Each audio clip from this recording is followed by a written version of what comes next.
Hi, my name is Miss Amber, and I'm here today to do the English 11 live lesson. Normally, this is the time slot specifically for 11B, but today's lesson is going to be about the resource course and how to use it and what's good in it for you guys to use. So I'm going to actually be adding this as the live lesson for both 11A and B today. So I'm going to start by sharing my screen. Okay, so I'm just using English 11A as an example.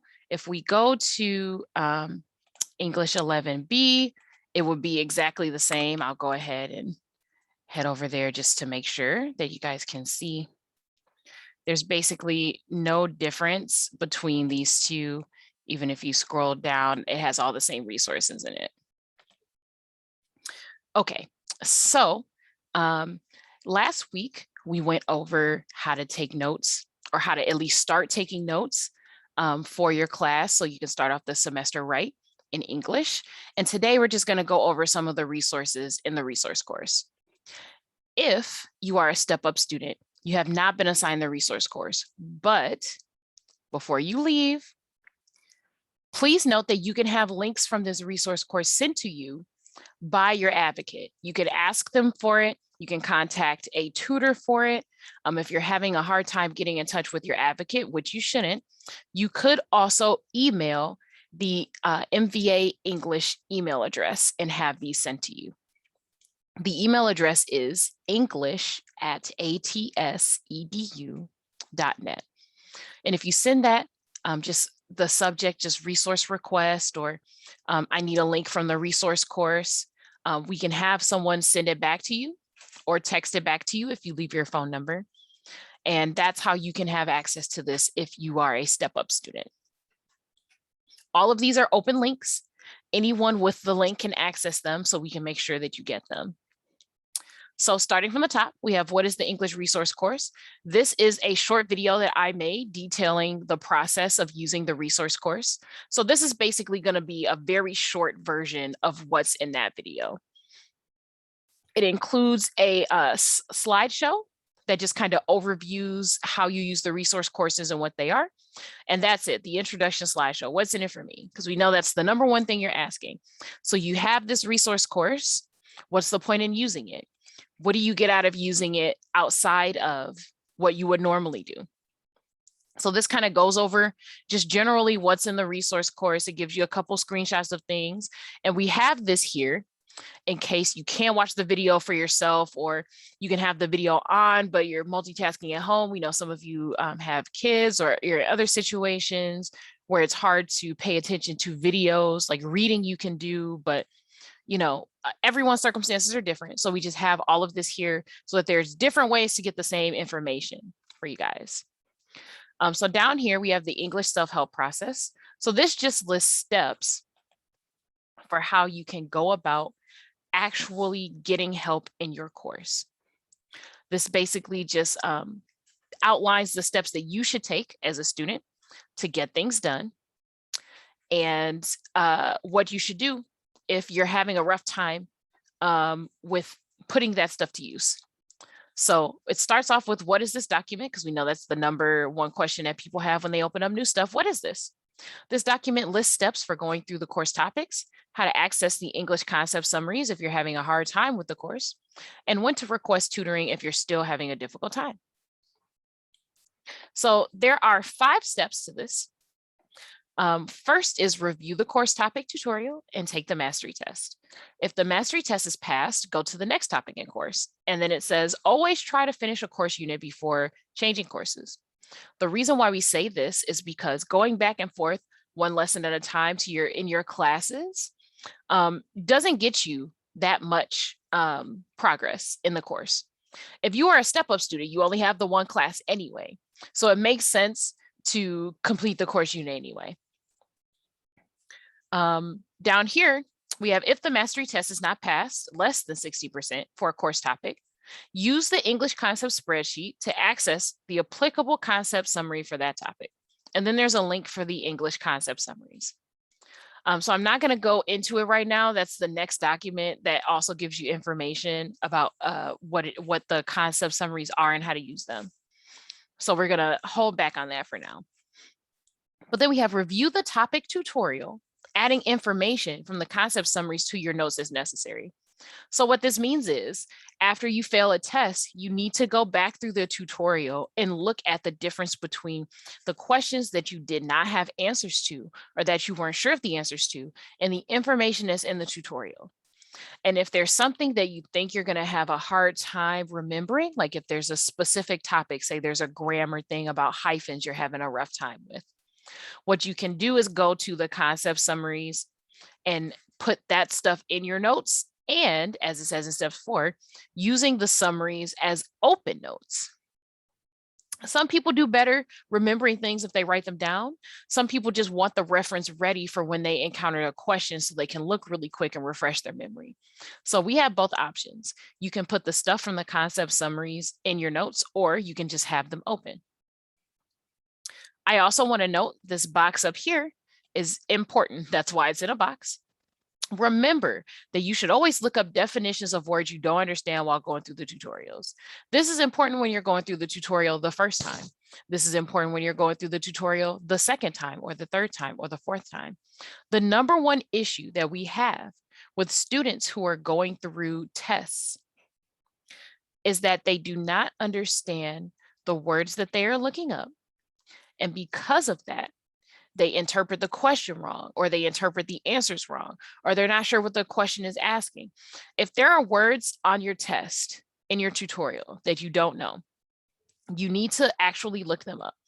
What you can do in the tutorial is just open the dictionary tab and type in the word. It's that simple. It'll give you the definition and you can put that in your notes. Even if you have guided notes that are printed, you can still turn the page over, write them in the margin, add an extra sheet of paper. Here's some extra stuff I need to know, extra cheat sheet. You have to be able to do that for yourself because only you know what it is you're going to remember and not remember for the test. It's your responsibility to have what you don't think you're going to remember in your notes to help you with remembering when you get to the test. If you are in a test and there's a word that you don't know, put your phone to use. You can Google the word while you're in the middle of the test. If you have a tablet and you're working with Step Up, you can use your personal phone, go to Google and look it up. If you're on a laptop and you're in VA, or if you have your own laptop to use in your Step Up, open up a new tab in your browser, don't close the test, and just look up the word real quick so that you know what it is. If there's a lot of words that you don't know, in a question. So maybe the question is just about context clues or something like that. Take a moment to actually look them up and compare them. Have the tabs open so you can look real quick, answer the question while you're, reading through things, and make sure that you add those words to your notes after the test is done, because we know that those are timed. So just to review the steps, if you pass a test, try to finish the unit. If you don't pass the test, use the English concept spreadsheets. We're going to go over that in a second. Review the topic tutorial. So go through the tutorial again. You have to do that to unlock the test, and add information to your notes. Step 4 is have the summaries that you need for the test open if you know that they're going to help. And 5 is that if you do all of that and you're still having difficulty making something click, then you should go for tutoring. You should always try to complete an assignment yourself before you do tutoring. It just makes sense. You have to do a lot of back and forth to get a tutoring session. You have to find an appropriate time. You have to match up with the tutor. If you can make yourself go through the course faster by just brushing up on information or realizing, oh, well, I skimmed over this last time. Maybe that's not good enough and I actually need to read it. Just go back and do it. It saves a lot of time. Okay, so here we have the actual English concept explanation and access. So this document basically gives you a summary of the English concepts introduction and access. So there's a big link here for the spreadsheet, and underneath is the explanation. This link will access the English concept spreadsheets with links to summaries, explanations, and examples for things like grammar rules, how to read poetry in the writing process, for essays and reports. Once the link is open, choose the English subject from the tabs at the bottom of the spreadsheet, and then click the link for the specific topic you want. So the long story short of what this is saying is that the English concept summary sheet, I'm going to go ahead and open it now. It has links to summaries of topics from all of the grades. As you look down here, we've got 9A, 9B, 10A, 10B, 11A, 11B, 12A, and 12B, all of them. There's none of them are blocked based on what grade or what class you were in. So what you need to do is decide if you need to go back to brush up on something from another grade, if you need to go back to something that was mentioned. You can do a search. If you hit Control and F, it'll bring up a search for you. You can search for, like, let's say you're looking at semicolons. There's a section in your lesson on semicolons. You can put that in there and do a search. And what do you find? In this specific tab for 9A, there is something on semicolons. You can do the same for any tab. So if you wanted to go back to something about presentations, you can go to 9B. It makes sense for you to kind of glance at these, see what information is in here.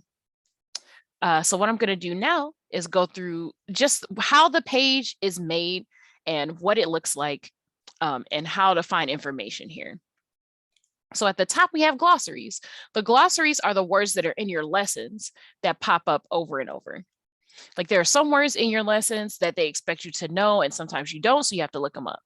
But the glossary is a list of words that they were specifically trying to teach you in your lessons. So if you click here, notice that there's nothing here for 10A or B, because 10A and B don't have a glossary, actually. So if you're in 11A, you can click this link, and it gives you a list of everything here. All of the stuff that they teach you in 11A, all of these words and ones you can have here. So this might be helpful to have open during a test. This might be helpful to have if you forget something that gets referenced on a test, that gets referenced in another lesson. You might want to come back and revisit this and see if the definition is here. It's all in alphabetical order. So you can actually just scroll down and look over and over. If there's something here that's useful to you, you can just copy it and put it in a sheet for your own convenience, that kind of stuff. So down here, we have a color key. All the lessons that fit into these categories are color coded. They're all highlighted. So as you can see right here, they are highlighted. So just to run through these really quickly, we have purpose of a text. Purpose of a text is when they explain to you how or why people wrote something. What is the point of it? What's the background of it? That's what these are going to be. Also, things like informational texts versus functional texts. That's something from English 9. So a functional text is something like a manual that gives you step-by-steps on how to do something, versus informational text, which is like if a student writes an essay telling you all about butterflies, that's informational. Next is focus on language. That's all the grammar stuff. Here you can see parts and types of sentences. You can see phrases, participle and infinitive phrases. So all of the grammar stuff that's kind of hard to get is broken down into these groups, and they're here. We have literary devices. So that's stuff like similes and metaphors, flowery language that people use to make their writings fancy. You learn a lot about those in the previous grades, but some of them crop up, a lot of them in English 11A. So anything that falls into that category is a literary device. Next, we have writing essays, things that are related to writing. So talking about brainstorming, editing, how to outline stuff, all of those things are highlighted in gray. The importance of structure and persuasive arguments, for example. So this tells you how to format a persuasive essay. So it's related to writing. I think most of the writing stuff shows up in 9B. Yeah. So 9B gives you the overhead of the writing process, methods for planning, revising, all of that stuff. But you can find some of these things in all of the classes we have about audience. You have to consider your audience when you're writing an essay. So even in 10A, there's a section, and there's lots of things here for that. The next one is comparing and contrasting concepts. So for me, I added this specifically because there are some topics that involve lots of things that students get mixed up. If it's something that students normally get mixed up, two or more ideas or concepts that are like mistaken for each other. So like for English 9, there's a connotation versus denotation. So connotation is how people feel about a word, if it has a negative or positive like implication, versus denotation, which is the actual dictionary definition of the word. And stuff like that, tone and mood. There's just a bunch of other stuff. So like the three different third person POV, that's point of view. There's three different types of third person point of view. So they get mixed up all the time. So it's highlighted that color. This is also a cheat sheet that gives you a shorthand for what those are. Theme versus subject, that gets mixed up all the time. So those are just highlighted in this color. And then last but not least, poetry. So you have a little bit of poetry in here, but I think poetry crops up a little more in 11B. Yeah. And then you get some, I think, in 12A and 12B as well. But don't just be limited to the grade that you're in. Remember, you can go through and look at stuff. English 9A has a whole section on poetry. It gives you different types. It gives you structured, how to break down sounds, because they expect you to kind of know how many syllables, what kind of pattern is this. So this gives you a breakdown here. Another thing I want you to notice is these labels that are up here and what they mean. So the way that this document is formatted, this says file source, but it basically just tells you what grade and what lesson it's from. So what grade and what lesson does this concept show up in, right? In the second row, we have repeat topic notes. So I have a list here in this column specifically of which ideas and concepts repeat in other lessons directly. So like a lot of these things get referenced and it's assumed that you're supposed to know what they are. But these are other lessons where the information directly repeats. So if you want to see the impact that some of these lessons have on later ones, you can look here. There's a lot of stuff from English 11A that gets repeated or that is a repeat of stuff from earlier courses. So just looking here, this blank verse and enjambment thing is a poetry lesson. It's from Unit 2 of your English 11A class. But it's also repeated in English 12A and 12B. So that means they directly reference blank verse and enjambment and expect you to know what it means. It's not in passing. They're not just saying, oh, this is related. You actually have to know this to have a better time understanding what they're showing you in later lessons later on. So I put these here so that you guys can have a good idea of what stuff repeats, what's super important. Some of the focus on lessons don't repeat, like the participle infinitive phrases, because they go to harder stuff as you get to the higher grades. But even in English 11B, a lot of these repeat. So we're not just, I wanted students to be able to see, we're not just showing you stuff that you're just never going to use, that doesn't come up in the later grades, like just for no reason. A lot of these show up later and are a part of building your understanding so that when you get to these later grades that you're already in, the 11A and 12A, you can go back and reference them. Also, if you see something here that's repeated in an earlier grade, then you'll know that we directly reference it in another class. Some of you are new students this year, so you don't actually know what's in our previous lessons. And that's why this whole sheet is open. We didn't want to limit it by grade because sometimes people go to schools where they teach things in a different order. We think it's important for you to be able to go back and, what are the rules for capitalization? I don't remember. So you can actually come here, find it, capitalization rules. It's one of the like English 101 sort of things. So it's in English 9A. And if you want to brush up on it, you've got it here to do that. This will help you not just with passing the class, but you guys are juniors and seniors if you're watching this video.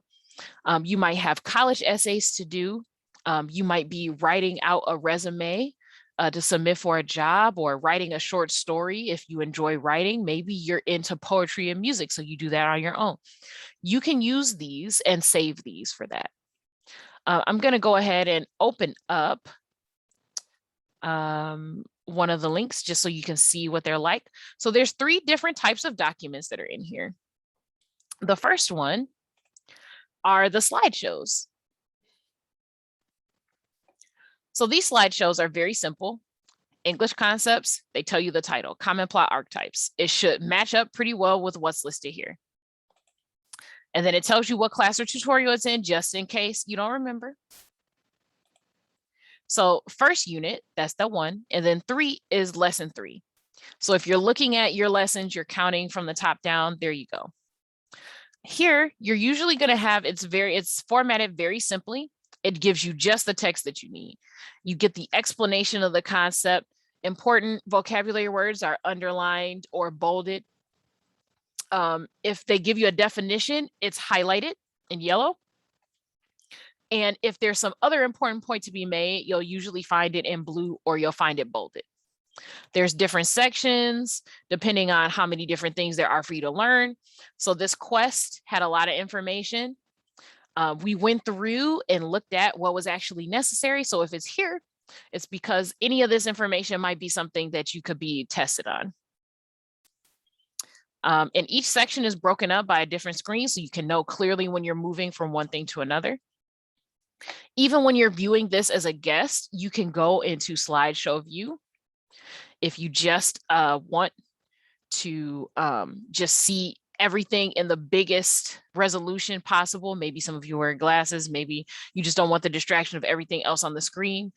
Maybe it's easier for you to look up and write something down in your notes if you're looking at it, and you can just click through. Absolutely, just click through. Okay, the second type is documents that you can find from Edmentum. So we include some Edmentum docs in here.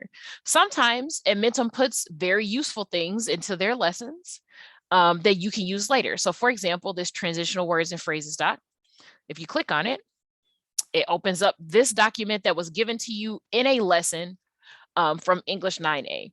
Transitional words and phrases. These are very, very neat boxes.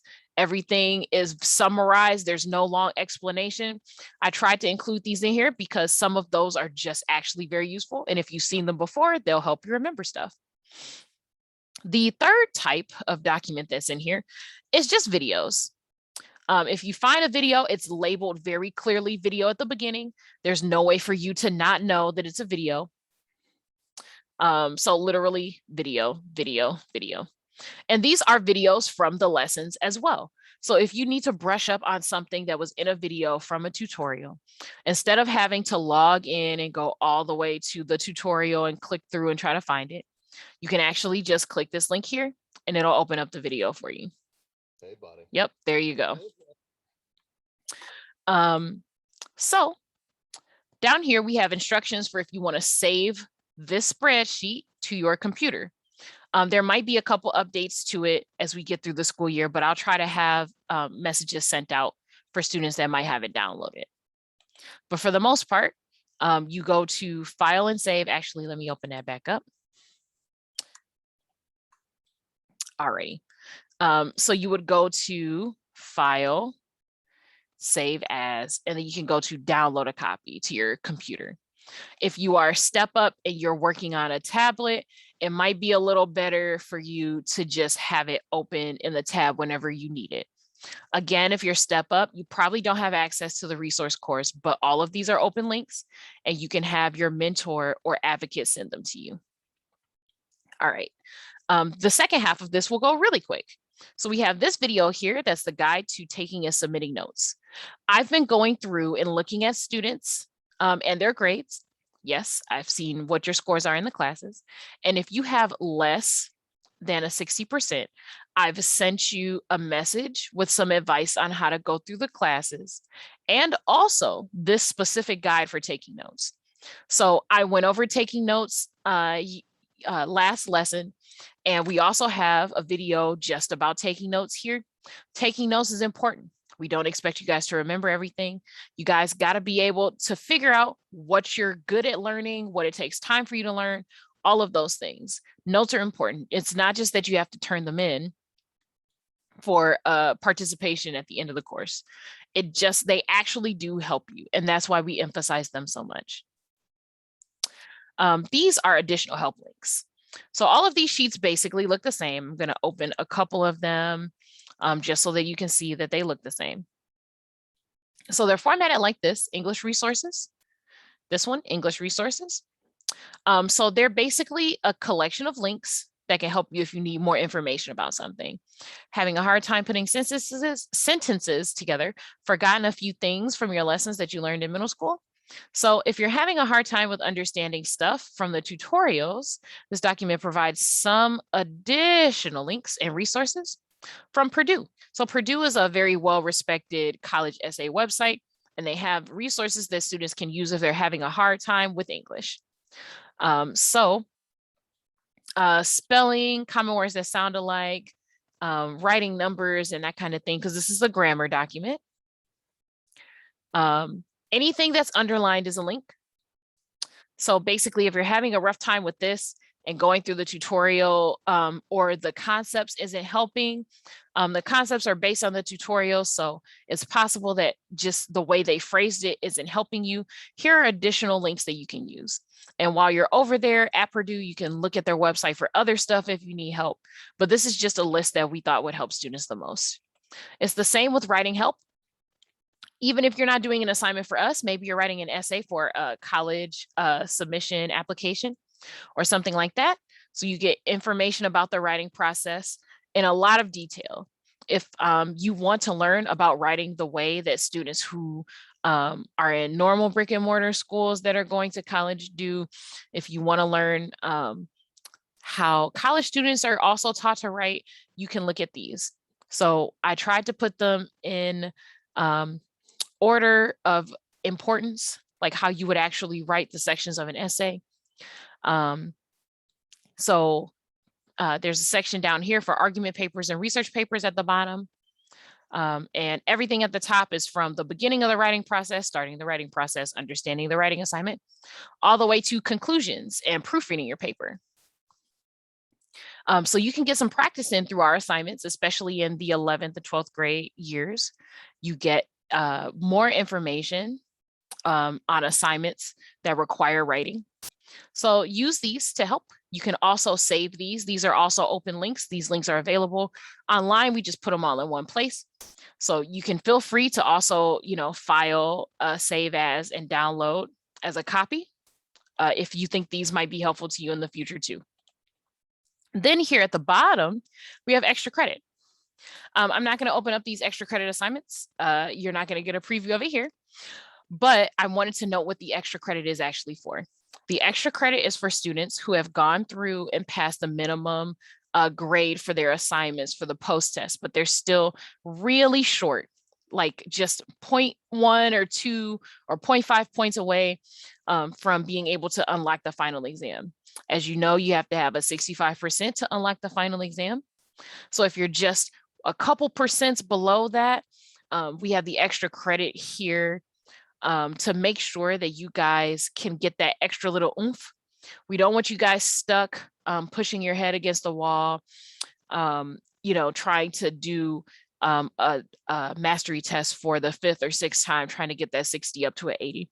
We know that that's stressful. So we're offering extra credit, and there are different ones for different courses based on what the emphasis for your lessons were in that course at the time. So these are the 2 assignments for 11B. 11A have slightly different assignments. And that's pretty much it. That's the resource courses. So next week in our live lessons, I'm actually going to start going through the lessons from English 11A or 11B, depending on the time. Noon is 11A next Tuesday, and 11B is at 12:30. So hopefully Hopefully this presentation helped you understand what the point of the resource course is. Just as a reminder, one more time, if you are in Step Up, you probably haven't been given these resource courses, but the links are public and you are still able to access them and use them to help you with your English courses. Just let me, any other English tutor, or your mentor or advocate know. If you want to contact the English department to get something sent to you, you can send it to english@atsedu.net and just put in the subject resource request, or can you please send me the link to blank. You can review the slideshow to see what's available in the resource course if you are an MVA student. If not, you send us an email, ask us any questions. Just make sure that you're communicating so people know what you need. What's always easiest is if you understand what it is you need help with so that we can help you get straight to the point. But okay, this is Miss Amber signing off for today's live lesson. I'm going to post this for both the 11A and 11B live lessons for this week. So I hope that everyone has a good time getting through their courses. Most of you are doing well already from what I've seen. So keep up the good work. If you need help, don't be afraid to reach out. It's easier to get help early than it is to, at the end, have to start over at the beginning with 20s and 40s. Remember, early help makes a big difference. Have a good day, you guys.